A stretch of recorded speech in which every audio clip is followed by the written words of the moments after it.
Share together, okay? Yeah. Said every disciple. So the more we use water, the more. Inside. No problem. We have room. And this is very light. It's like a family here, huh? Yes, master. My secret. Like a dream. Okay, don't wake up. We have guests, in the house, so we cook for everyone. Food ready, yum yum. Delicious. Yeah. He ate already lunch and he ate his lunch already. He just like to feel the love. Okay, just a snack, alright? Come back.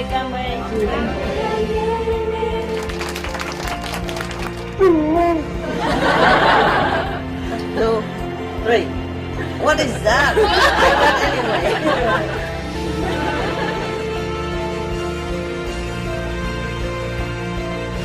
I love you.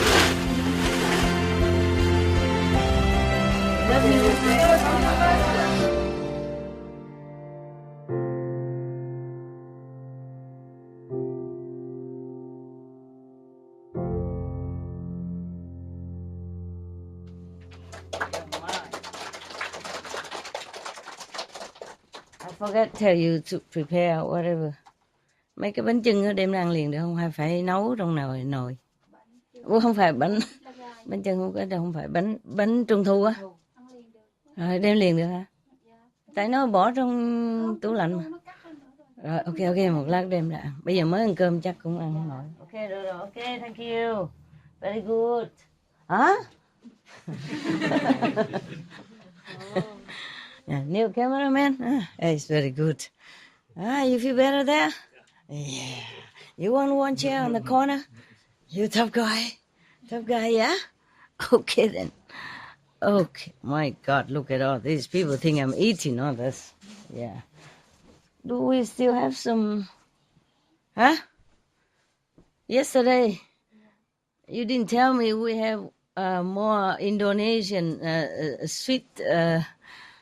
sweet cakes, sweet stuff. Yeah, and you make me give all my little food here to everybody first, and then you brought the surprise. Today, do you have any more of this before I give? I asked Sophie because about that I don't know. You don't know, yeah. You wait until I give everything, and I had just a little left, and then we have some more. Yeah, it's good like that. But you have to tell me so we don't, so I don't have to give all my precious thing from my little plate, huh? You don't want me to eat anything. That's why, huh? Okay, if we have more, we bring more, okay? But you want to eat now or later? Later, huh? Okay, later. They just ate. They don't want to go to bathroom again. That is the thing. Are you okay? Everything okay, right? Yes. Have a lot of... No problem? No waiting in queue for bathroom, toilet, nothing? No? Okay. Did you eat the grapes? You? Eat it all? Ăn hết hả? Còn có tại sao không ăn hết đi cho rồi đi để ngồi nó chảy nước miếng mệt.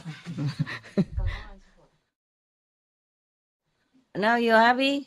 My God, I'm thinking today. Sometimes I take some special people there, but normally not. No, nobody knew my cave except some Vietnamese, a couple of Vietnamese. No, nobody. You're the first group that do the tourists. No, I'm going to thinking of business right now. Yeah. Why didn't I, from me. everybody want to go see my cave, then we can cash in, The $5 ticket is cheap. Yeah, €5. No, cheaper, I mean. You are the first group that is that have a tour guide to visit my caves. Yeah, the rest are just some, several Vietnamese. My, whoever cook for me, bring in and out stuff, and my dogs, and my dog's assistant, of course. Like that, Normally, nobody know. Nobody know. Yeah, the whole world, nobody know. I also had the cave similar in Taiwan, but nobody know. I never thought of cashing in with the tourism. I thought I thought nobody would be interested in a cave, you know. I'm a cave woman, you knew already, so I would live in a cave. Yeah. Okay. Because the cave is made into the deep of the mountain, you know, how you say, layer, terraces, yes. And then later on, normally this sun porch outside did not exist. But then the dogs like to be with me also, and the cave is too small. So we extend like that. And then later, this guy come, we make the small for him. Yeah, so the kitchen has to be extra next to it, and so and so. Okay. So I hope you're happy now. Yeah? Nosy people. I gave you all my house and everything already. And you want my dog shake hand with you. You want to see my cave. You want to see my bed. Oh my God. What else you want to see? Huh? Some people look for olive trees. Yeah. Grapes, wine. Yeah. Yeah. No wonder in Rome, you know, St. Peter's Square, they have nothing. It's truly just an empty square. Yeah. So people don't have to go there and look for olive tree, you know, or look for a cave. Yeah. Even you live in cave, people come visit. Imagine. If it's a Monaco Palace or something, I understand. But it's just a cave.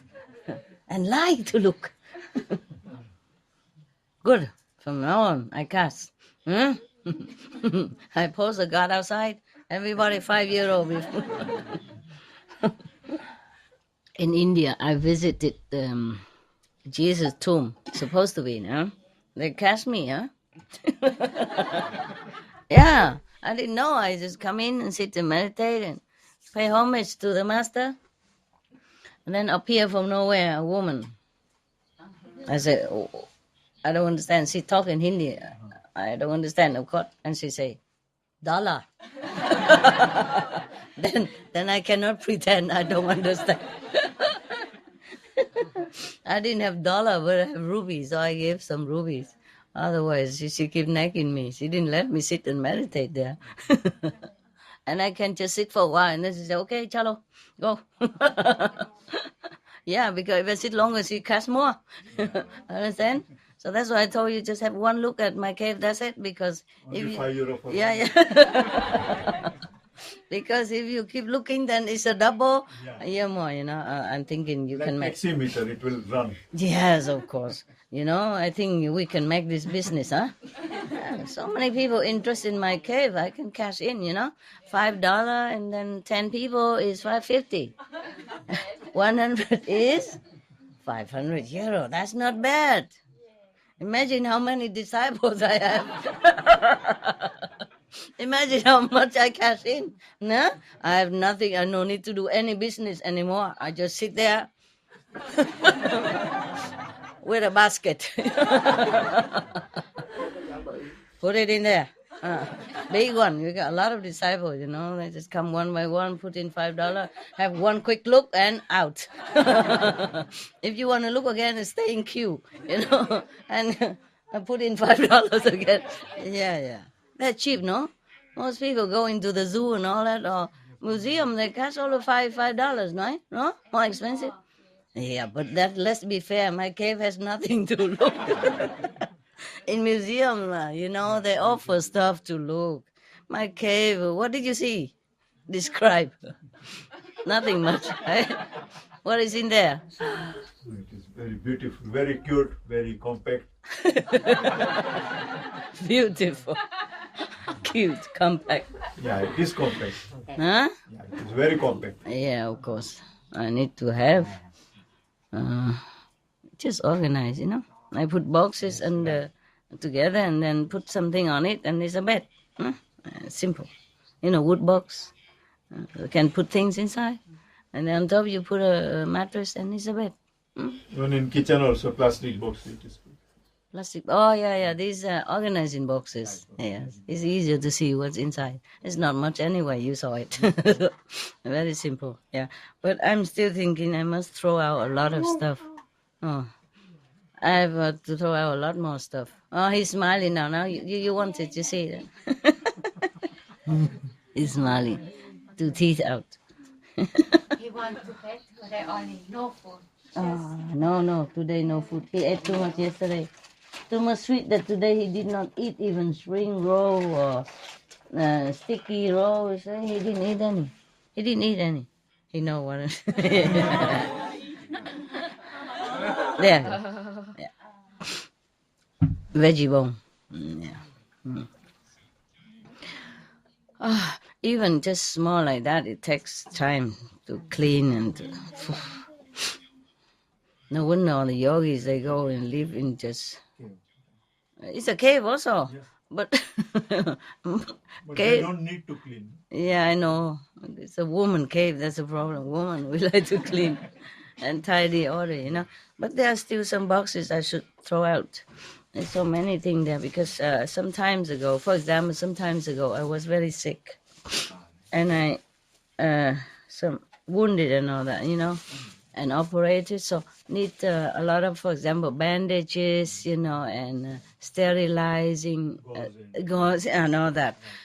And it take up many boxes in there, and I haven't got a chance to. I had, but lazy, tired, for too many things to do, I sit in many hours doing nothing. Understand? Very busy, sitting doing nothing. Yeah. If I don't have to meditate a lot, then I have more time. Yeah. But meditate is very relaxing. Working not. Yeah. Working with humans, mostly not. That's why you're very tired when you come home. Not because of the work, but because of mixing in with a big part of humanity, different energy, disturbing your magnetic field. So, you have new friend now? Huh? Right. It's in the mountain, sometimes it's easy to make cave, because you just work according to the contour of the mountain, Yeah. Originally, there's a mountain wall, and there live different layers, different level. But some of them, the stones that protect the land falling down, and they make a hole. So I might as well dig a little bit further, and then make a cave out of that. Yeah, very simple. Okay. Yeah, I'm checking out. Talking about Buddhist story. It's good. Just to make excuse to sit here. Yeah. Also, so to remind you of some good conduct. Stories are very good, easy to remember, and can always remind us of good things. These stories, remember. Story is easy to remember. And because the story which is related to some moral conduct, then it's easier to remember than a big sermon that I sit here and talk no end. There was a story I told you already about a priest who talks a lot. Yeah. And then at the end he realized that he did talk a lot, so he apologized. Sorry, I have forgotten my watch at home, so today I talk a little bit long. And one of the congregation said, "There's a calendar behind you."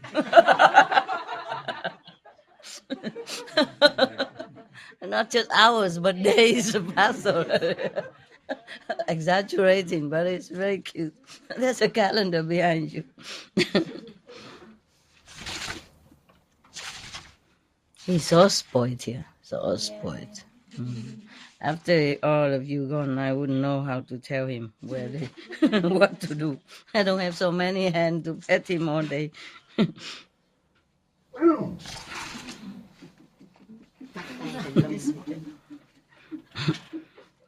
You want water or something? Hmm? Room service? Water, right? Hmm. It's funny. I lost one story that I wanted to read to you. Yeah, you want the water, that's all. Good, huh? Eat and drink, that's your job, huh?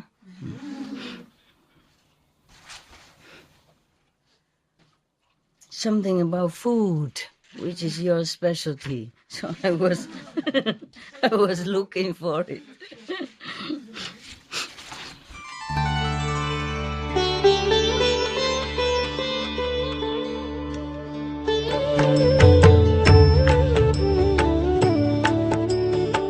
According to Buddhism and the believer and the tradition, when you read sutra and all that, you have to put on incense, flower, and bow to the sutra first and thank all the Buddhas and Bodhisattva in 10 directions, all respectfully, before you read it, okay?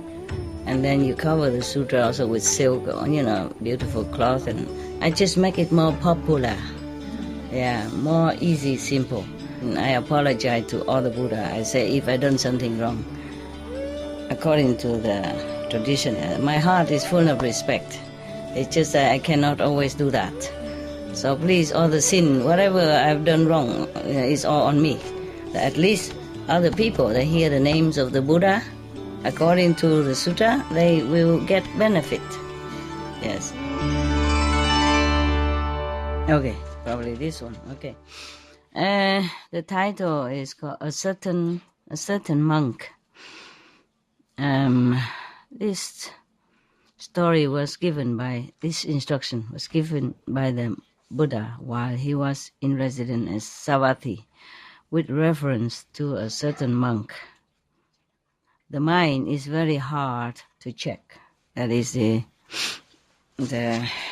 summary of this story. In the country of the king of the Kosalans, it appears at the foot of the mountain was a certain thickly settled village named Matika. Something wrong, huh?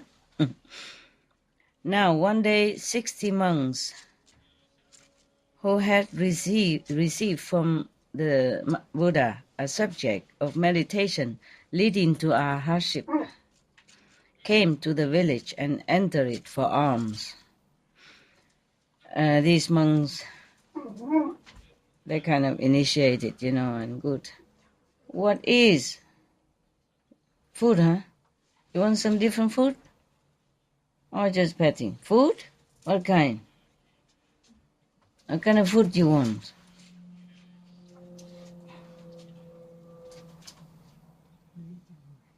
What? What kind of food? Not now, okay? No more noise, all right? Go lay down somewhere. And quiet. Last warning, okay? So these monks, they are not just any monk who's like a novice monks, but they have been like initiated by the Buddha already, yeah. Into the method that you could reach arhatship, mean high level, okay, and then become Buddha, yeah. So they went into a village called Matika to beg for alms, for food. Yeah, 60 of them. Yeah. Now the headman of this village was a man named Matika. Oh, the village also Matika. The headman, the village chief also named Matika. When Matika's mother saw the monks, she provided them with seeds, served them with rice porridge, flavored with all manner of choice flavors, and asked them, "Reverend sirs, where do you desire to go?" She asked the monks. "To some pleasant place, great lay disciple," they answered. They call them, great lay disciple. Yeah, the monk called the mother of the head village great lay disciple. Knowing that the monks was seeking a place of residence for the season of the rains, she prostrated herself at their feet and said to them, "If the noble monks will reside here during these 3 months, I will take upon myself the 3 refuges and the 5 precepts, and will perform Uposatha day upon myself. Perform Uposatha day practices." So she did not even take refuge in the 3 sangha, the 3 treasures yet. She just a normal person, and even then she was so polite, so humble. She prostrated in front of them and asked them if they would consent to stay so that she can make offering for 3 months. Because rainy season, the monks who doesn't have a lot of clothes and all that, it's very inconvenient for them to keep going out begging. Therefore, the Buddha allowed that if they have a residence, they can stay within 3 months inside. If somebody make offering for them, then they don't have to go out every day. Monks have only maybe a couple of robes, and a bowl. They don't have a lot of clothes so that they can get wet and go home and change like we do. Yeah. And the woman even promised that if they stay, she would become a disciple even. Yeah. Even though the monks already call her lay disciple, but she was not. Therefore, she promised if they stay, not only she will offer to them, but she will become disciples. I guess it's to make the monks feel more at ease. Yeah, not just stay in any place, any strangers, but a disciple's house and has offering for 3 months. So the monks consented, thinking to themselves, "With her assistance, we shall be free from anxiety on account of food and shall be able to effect escape from the round of existence." Matika's mother superintended the building of a monastery to serve as their place of residence, presented to them, and the monks took up their residence there. On a certain day, they met together and admonished each other as follows. Not admonished, but discussed, I guess, or reminding each other to be good. Bệnh hả? Sao vậy? Here, I have some candy. Some more. Cần thì hỏi thêm nhà bếp nha. Okay. All right. They said to each other, "Brothers, brethren, it behooves us not to live the life of heedlessness. For before us stand the 8 great hells with gates wide opened, even as our own houses. Now we have come here, thus having received a subject of meditation from the living Buddha, and the favor of the Buddhas cannot be won by a deceitful person, even though he walk in their very footsteps. Only by doing the will of the Buddhas can their favor be won. Therefore be heedful. 2 monks may neither stand nor sit in any one place. In the evening we shall meet together to wait upon the elder, and early in the morning we shall meet together when it is time to go the rounds for alms. At other times 2 of us must never be together. If, however, a monk is taken sick, let him come to the monastery court and strike the block. At the signal given by a stroke on the block, we will come together and provide remedy for him." Having made this agreement, they enter upon residence. I wonder why is that? No 2 monks should stay in the same place. Maybe talking too much. Yeah. It's unavoidable that when you see somebody, you talk. But if you see nobody, then you cannot talk, right? Yeah. That's why living alone also has advantage. You can talk to yourself. And nobody ever talk back at you. Nah? You can talk back at yourself, but that's fun. Nah? No conflicts. No problem. Yeah, because they don't want. Hey, you had everything. And there's some food outside if you want to eat. Hmm? A lot of food that you did not eat. You go out eat, okay? I love you. Don't be troublemaker. Go. Love you, but go, okay? I love you later, more, okay? I'm busy now. Busy. So they kind of reminding each other to be more attentive to the spiritual practice and not making excuses to live such a comfortable buddy life. Nah?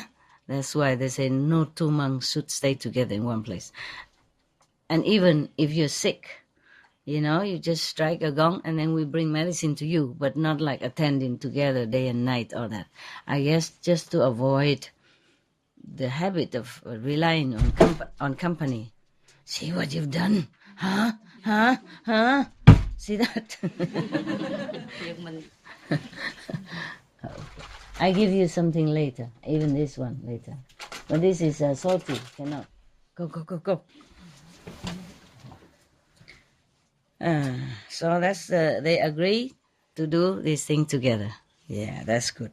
All right. So before they went into the residency, they make it clear like that we should not go there to be heedless, to be unattentive to meditation and spiritual practice, since they have already received the instruction from the Buddha in which way to reach Arahat. So they have to be more attentive on that. They say we're lucky. We have a teacher to teach us already how, and now we have even a lay person to provide us everything. So we should not, Lee, huh? I told you to go out. Okay, then stay there and be quiet. He complained that he didn't want to go in. So he went out, but he stayed there and complained. So now he come inside and say, I want to go in, like I want to stay like that. Yeah. But he likes it that I go home. Sometimes I stay long, he keep coming around and say, go home. You want us to take rest? Yeah. Protection. I can't, I have to work. And whenever I tell him, okay, let's go work now, he immediately go. Yeah, that's right. Yeah. Go working. But if I tell him to go somewhere where sometimes he doesn't. But if you go working here, immediately. Even he was sleeping. Yeah, that's right. Yeah. Work? Yeah? You want to work? Right? You funny dog. Okay, that is just your clown of the class. Huh? He providing some fun. Yeah.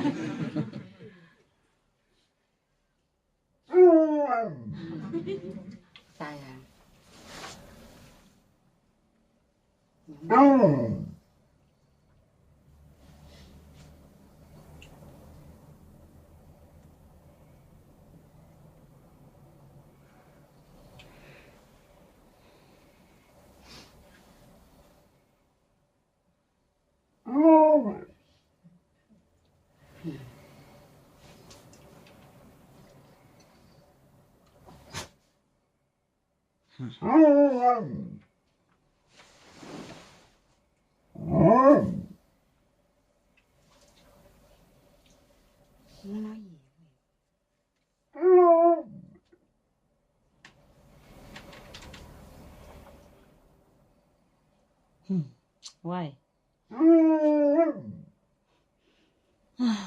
Man. I'm busy, okay?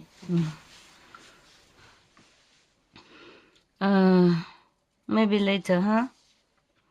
Stop it, okay? I cannot tell you what he say.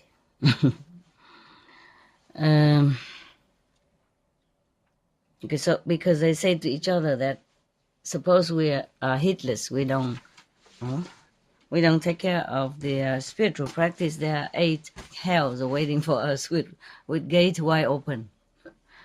They just scare each other, like remind each other that hells are not far. If we don't practice, we probably go down there. 8 of them open, yeah.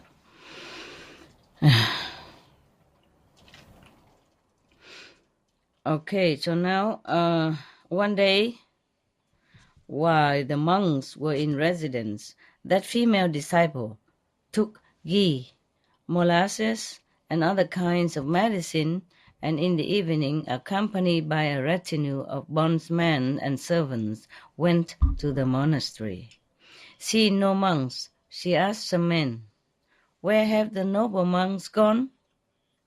So they say, "My lady, they must be sitting in their own respective night quarters and day quarters." She asked, "What must I do in order to see them?" The men who knew about the agreement made by the order of monks said to her, "If you strike the block, my lady, they will assemble, a gong or a block of wood to indicate that somebody wants to see them." Okay. If you need to see somebody, even a monk or outside people, that's their agreement.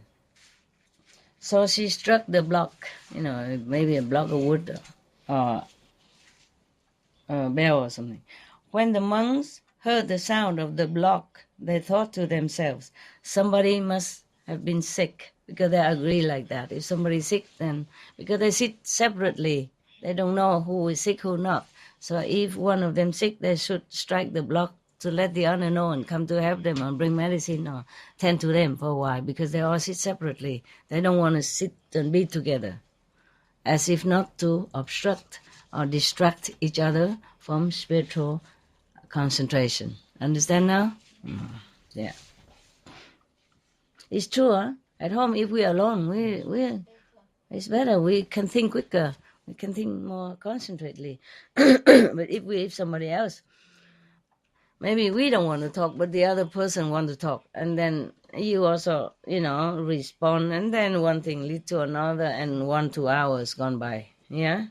And if you don't pick up the phone, then you don't waste too much time. If you pick to talk to somebody, then they tell a lot of things, and then you cannot just ignore it, even if you want to.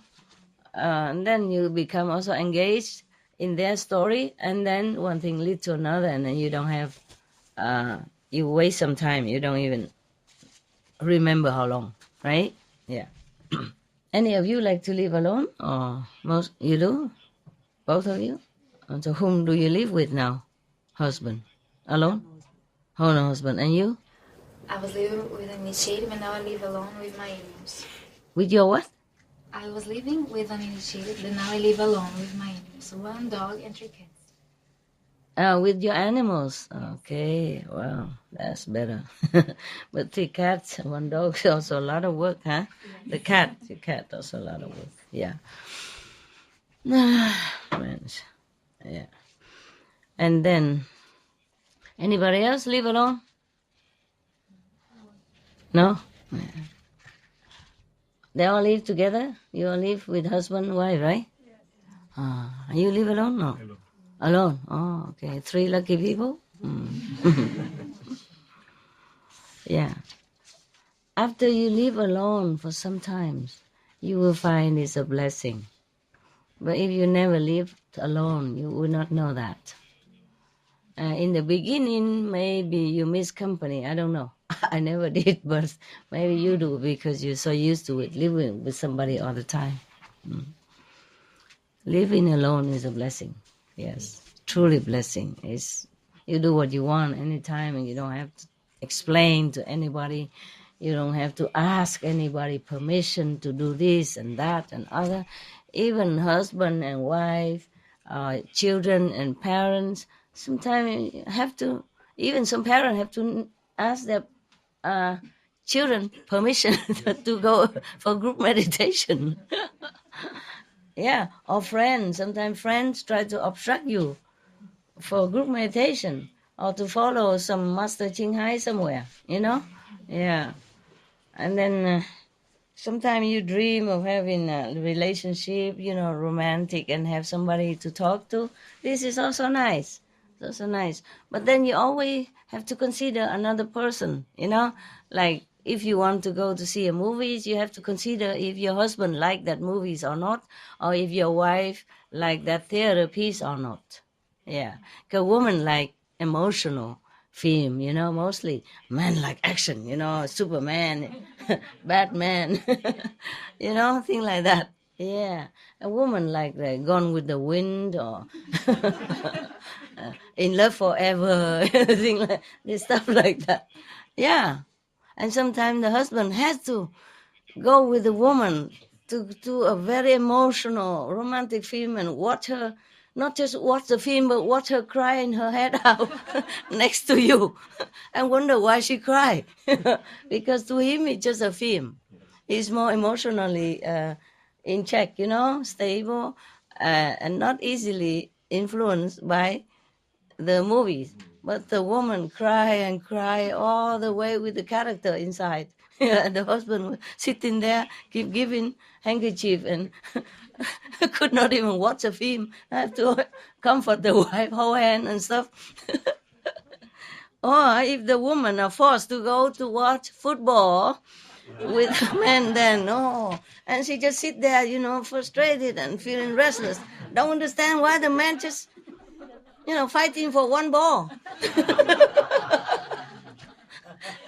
And don't understand why her husband even want to watch the people while fighting for one ball. Yeah. And this is also, you know, even though the husband don't complain or don't say anything about the movies, yeah, the emotional, tears-wrenching movies, but he feel, my God, why do I have to watch this? I could have stayed home, watch this football match, you know, or doing something else.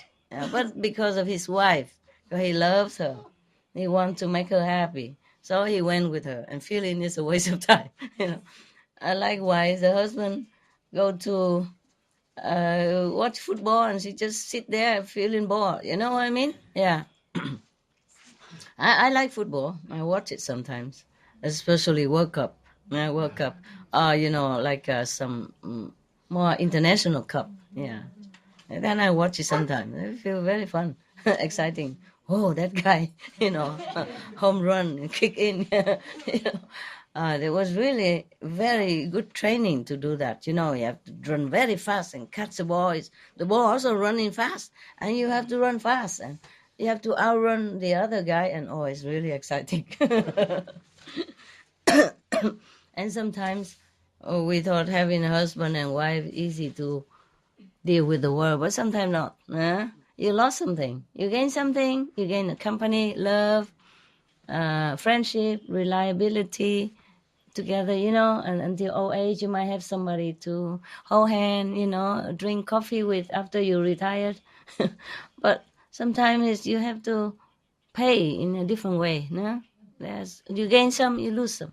You lost some of your freedom. Yeah. Even you earn money, you have to ask your husband, can I spend on this? Yeah, it's not. Why are you laughing? It's true? Oh yeah, the woman confirmed that. Yeah. Why did you have to do that? It's my money. I spend what I want. But how come he can wing his way into control you even that much? Huh? Yeah? Respect. Okay. Respect. But he let you spend or not? That is the thing. Okay, then it's not bad. That's not bad. Then you respect him. You say that, but you spend anyway, whether he say yes or no, right? He always say yes. Oh, then it's good. Then it's good. Good husband. Good husband. But you don't spend a lot, okay? Yeah, you just live simple. Save money for rainy days. Yeah, for the children. For when you get older, you can't work. You never know. Yeah, you could even stop working tomorrow, when even you're still young for some reason. So I think after you get initiation from me, you become more frugal, right? Yeah. You think twice before you spend something. No? You know? Oh, because you do that. I thought you said no. I forgot. That's Indian way of saying yes. I forgot. Yeah, I forgot. Ah, and sometimes the husband also. He's the one who earn money and bring home. But his wife control all the thing, all money. She control every money. And then and, it happened to many family I know, you know. So when the husband went to work, the wife will give him maybe $5 for coffee. Only for the day, coffee. And if he wants something more, he has to ask her. As if all the money belonged to her. Yeah. And then in the name of family security and, you know, saving for whatever reason, she always tell him, no, that's enough for you. And then if he want a rise, you know, from a $5 to $10, then there must be a good reason. Yeah. Huh? Yeah. Many men who came work in my house, you know, sometimes repairing things, and they brought only one bottle of water with them, and not even mineral water. She cooked, and she filled the water for him bottle, and then she make some sandwich for him in a box. That's all he had for lunch, and then he worked there, and then normally lunchtime take a break, you know. And I say, if you feel like to go out just to take a break or drink a coffee or something, I understand. It's okay. You can come a little late. Don't matter. And he said, no, I don't have any money to go for coffee. I said, what? Then how do you eat your lunch? Huh? He said, my wife gave me a bottle of water and a cup of sandwich. That's all I had. Water is all I had to drink. So I made a coffee for him, you know, and I give him some cakes. And he was very appreciative, yeah.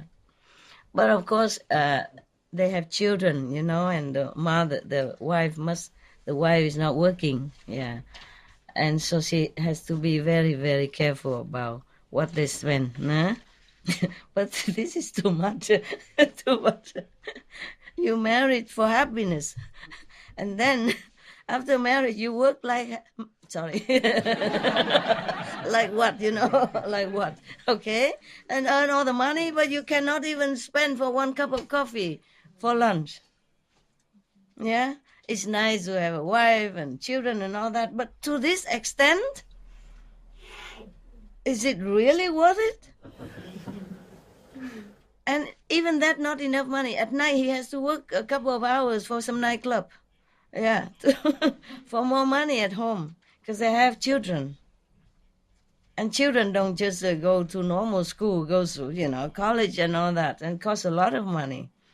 And because the college is not near home, they have to rent an apartment or college campus kind of a little bench in there. Yeah, it also costs a lot of money. Yeah, and so the parents have to tie up their belt like that. My God, it feels terrible. It feels terrible. And then one day, another man worked in my house. Not this house. Yeah. Because I live some other country. I live alone with dogs and a couple of, sometimes one dog caretaker, sometimes two. And I always have to hire people outside to come in and work to repair things, you know? Yeah. The house is always something to repair. And then one day the one of the men, he used to work there for me before, and he was a very nice guy. He's English. It wasn't in England, but he's English person. And he repaired something, and then he told me that the other thing he cannot repair because he doesn't have tools to do that. But he will ask some of his friends, you know, to repair for me. And then I said, but you also come, because otherwise I have to explain to him all over again. Why don't you work together with him? And then he said, okay, then I come also, but that will cost you more, no? I said, doesn't matter. It's okay, not much. You know, a daytime, they charge you only 60 euros, you know, something like that, yeah? One day, yeah? And sometimes less because of just a couple of hours, yeah? I said, don't matter, it's okay. And then I asked him, why don't you have your tools? You used to do that before. How come you don't have tools now? He said, they stole it from me. Yeah. And he said, how come? I said, no. He said, normally I just park the car outside, open truck like that with tools. He come in and out and open the door and take the tools and then work and come out again. And then one day they took everything from him. He said, since many weeks I cannot work properly. I said, I'm very sorry about that. Why don't you buy new tools? He said, oh, it costs a lot of money. I said, how much is a lot? He said, 3,000 euros. 3,000 is not a lot, really, but he couldn't afford it. So I gave him that money in an envelope. I said, here is for you, so go back to work again. So he was like almost in tears. Yeah.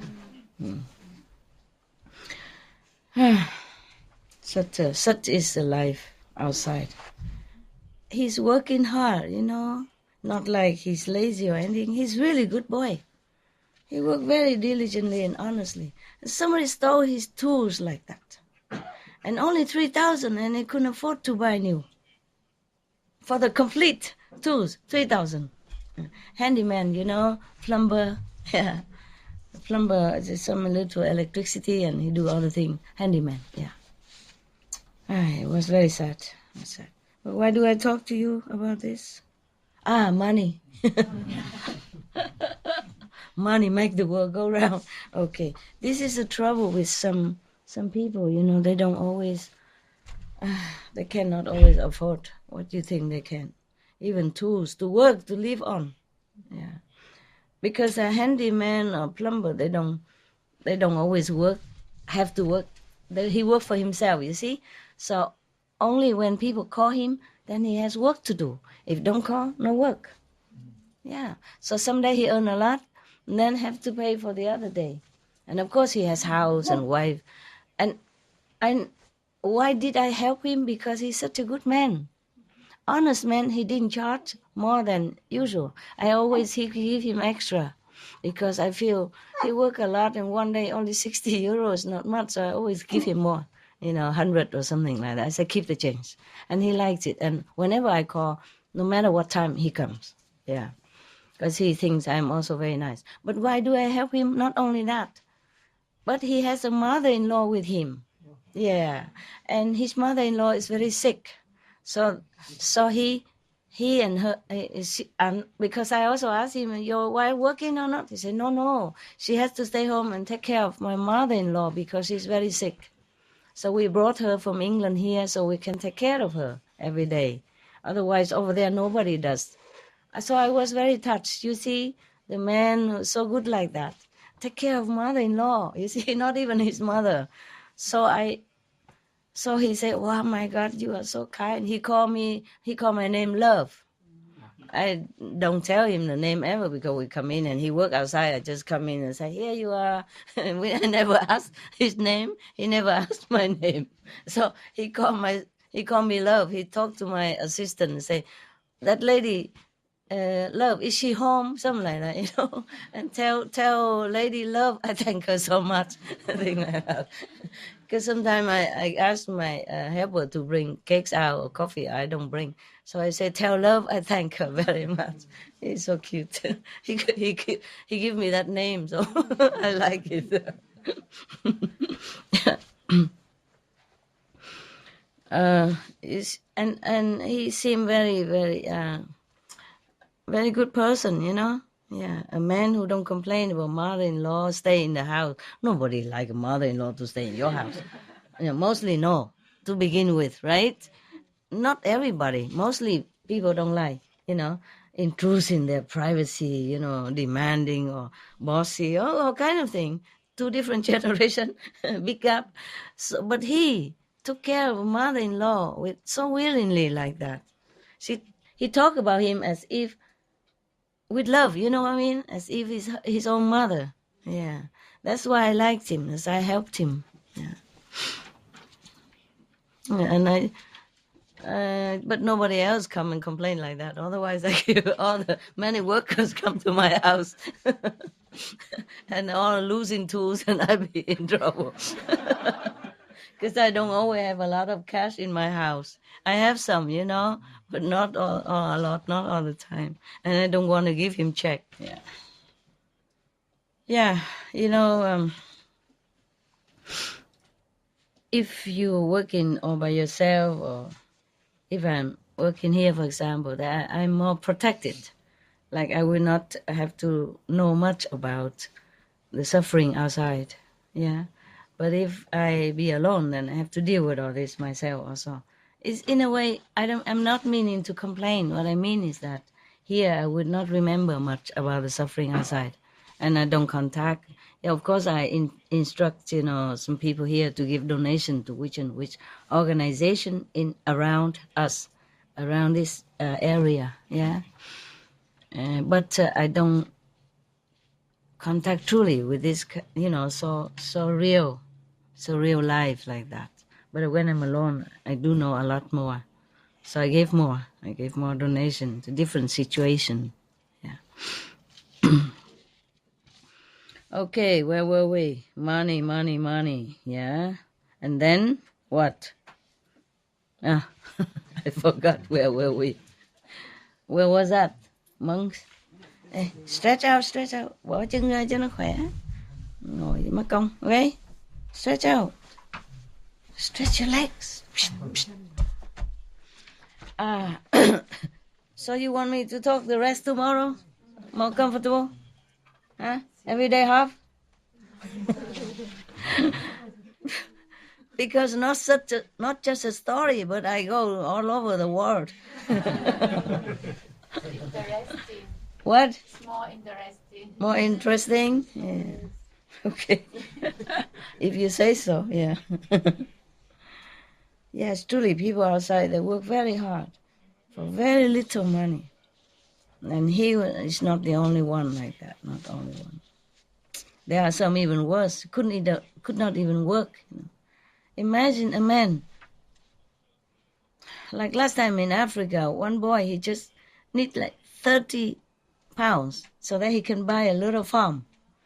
And then he can plant his own crops, and then, with animal plowing the field and all that. 30 pounds only, English money. Then he can take care of his whole family, elder, grandma and all that, and little children as well.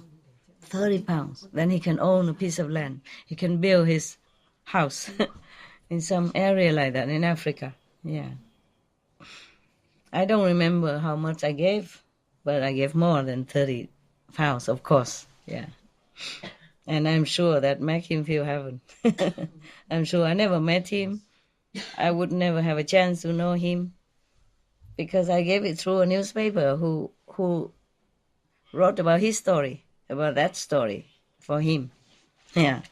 So I gave it through that newspaper. So I would never had a chance to even know who he was and what he looked like. But I imagine he was such a young boy, but he has ambition. He wants a land to build this little hut for his grandmother, ailing grandmother, and then he can plant vegetable, he can plant, things to harvest, and then he can sell, and then he can make money and buy medicine for her and all that. So it was very touching. So even though I don't know him at all, and I never will, but I imagine when he received my money from so far away, at that time I was in England, he must have been overjoyed, feel like heaven bless him, and that made me feel happy for many days. And now I talk about it, many years pass already, I still so happy because I know what it's like. Yeah, when you have nothing at all and you can't take care of your grandma, and then you suddenly have such a big sum of money. For him it is big. Imagine how he feel. Yeah, how I feel if my dream come true like that. Yeah, understand? It's enough for him to buy a lot more lands or save in the bank, and for rainy days, a lot. I remember, I make sure that it lasts, not just a land. Okay, in case after the land he has to buy more things, like seeds to plant, and then maybe a cow to plow the field, and maybe some tools, and medicine for mother and grandmother. Maybe grandmother will feel more ill and must go hospital, and you know what? Everything extra, huh? Yeah, I was so happy. My God. Because such a small money and make the whole family alive, understand? You don't know, in some country, the money that you spend in your coffee shop just one time could let them live for 1 month in some country, you know. So we are very lucky people. We should never complain. Yeah. With every kind of money you earn here in the West, you can always live comfortably. You don't have to live luxuriously, of course not, but comfortably. Yeah. Not like the boy there, and not like the old man that I wrote in the poem, and not like the what was that then? Oh, the man without tools. My God, because he spent all the money on his mother-in-law. That's why he couldn't buy new tools. He lost it many weeks already. He couldn't buy, and without tools, he's like handicapped, And he's English, but he doesn't live in England. He couldn't borrow anything. Yeah. Nobody around him to borrow. You understand? Yeah. Just like I'm Vietnamese, but I live in Europe. I don't have any brother, sister around, family or relatives to fall back on. Nothing. Yeah, you are my family. But you're not always here. Yeah. You're not always here for me. Well, I don't want nothing from you anyway. I take care of myself. Yeah. So this is the thing with the world, huh? Yeah, this world make us really, really busy and worry, anxious, nervous, because you never know if you lose your money, lose your job, and then you lose your house, and then you end up where? Understand? That's why you always have to save money. You have to worry about work. And even after retirement, you have to take care of little retirement money that you have, because it's not much for your children, or when you're ill more than usual. Understand? It's always about money. It's trouble. It make you worry no end from the day you were born. No, it's too exaggerated. But no, maybe even inside the womb, your mother worry, also. Yeah, well, they say like that. They say when the children are not born yet and in the womb of the mother, if you look at beautiful picture for girl, a handsome picture or saintly picture, then your child will be born influenced by that, by the look and by the mentality. And if you read, even your child is still in your womb, but you keep reading good, whatever you read good for him, then he will be influenced by that. Imagine. So he worry already about money since inside the womb. Because your worry is his worry. Yeah. He knows everything. He's a soul. Yeah. So I cannot say that he doesn't worry about money since before he was born even. So I did not really exaggerate, no? I say even better, I say since the day you were born, but no, actually before you were born. I should. I'm telling you, terrible. So there are some people who don't dare to spend a lot of money, and that is understandable. Yeah. Especially when you have children, you have family, then you always have to think, save it for the children in case you die suddenly somehow, then your children has something to rely on. Meanwhile, etc. This is a condition of the world. It doesn't even your personality. It's not even your background. It's a condition of the world. Make you worry like that. Yeah. But the wife don't spend too much money, okay? Husband also not. And then relax with each other a little bit. Okay?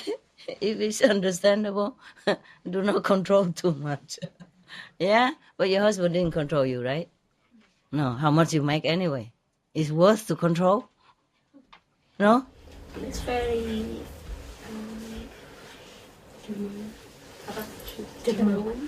generous. Generous. Yeah. No. But you earn your own money. Why is he generous? With your money, he's generous. Is that correct? He makes more money than mine. And you? Oh, okay. So he let you spend your money. Yes. That's generous, right? Okay, thank you very much. Yeah, this is funny.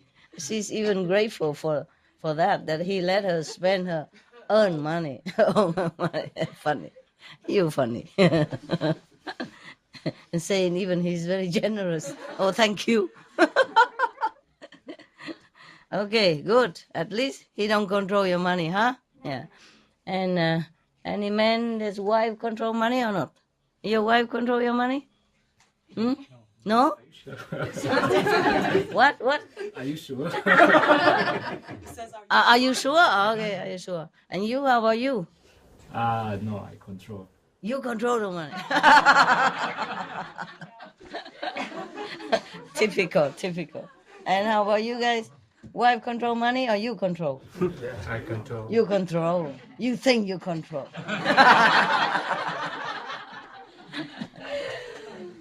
Hả? Không là sao? Chưa có gia đình. Hả? Chưa có gia đình. Chứ có gia đình thì thôi khỏi đừng có. No, it's okay. Oh, that's why he doesn't know.